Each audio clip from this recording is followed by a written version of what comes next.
On May 28, 1934, outside the village of Corbeil, Ontario, the first human quintuplets known to have survived past infancy were born. The Dionne Quints, as they were called, became an international sensation.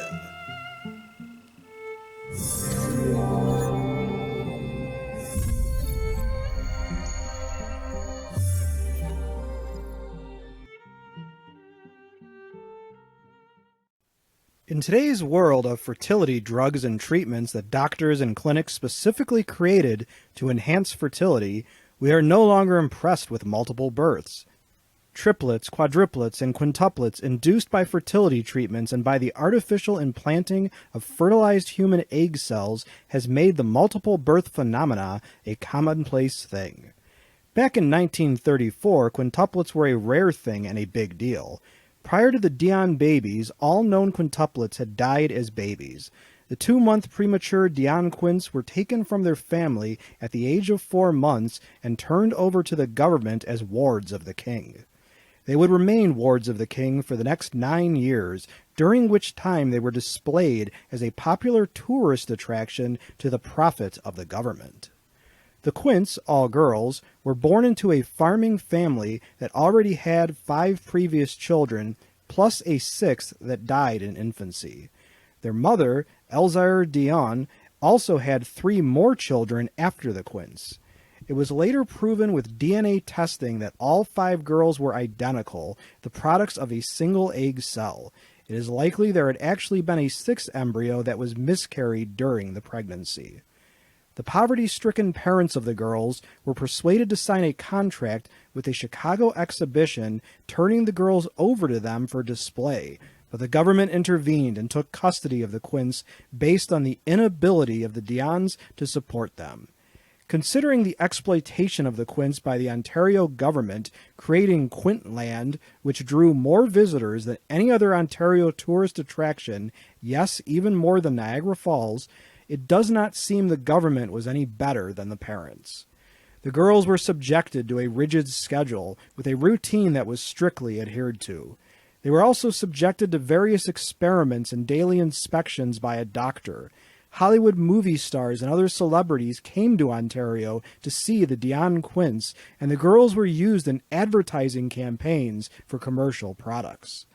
A movie was made in 1936, The Country Doctor, and a sequel in 1938, Five of a Kind, in which the girls appeared as themselves.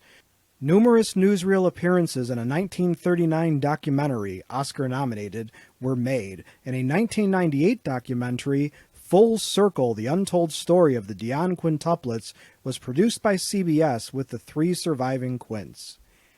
At age 9, the Quints returned to their family, which by now had accumulated wealth due to the exploitation of the girls. The girls continued to tour and make appearances, but at age 18 left the family and hardly ever spoke to their parents again. 3 of the girls married and had children, while the other 2 never married, one of which died at age 20 during an epileptic seizure, and another at age 35 due to a blood clot. The 3rd Quint to pass away died in 2001 of cancer, and the other 2 survived to this day as of May 16, 2020. In 1998, the girls won a settlement from the Government of Ontario for an undisclosed amount, and in 1995 had reported that their father had sexually abused them as teenagers. The girls also expressed bitterness over their parents using the money earned by the girls that was supposed to be their personal accounts to buy the mansion the family lived in.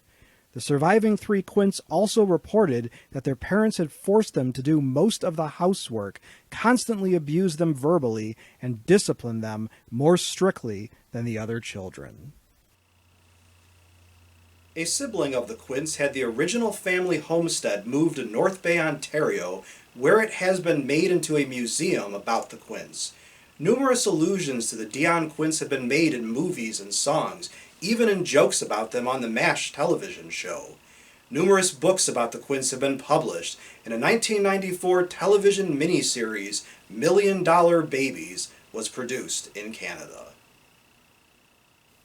As a question for my students and subscribers, do you consider what happened to the quintuplets to have been exploitation?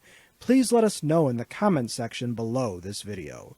If you like this video and would like to receive notification of new videos, please feel welcome to subscribe to History and Headlines and become one of our patrons. Your viewership is much appreciated.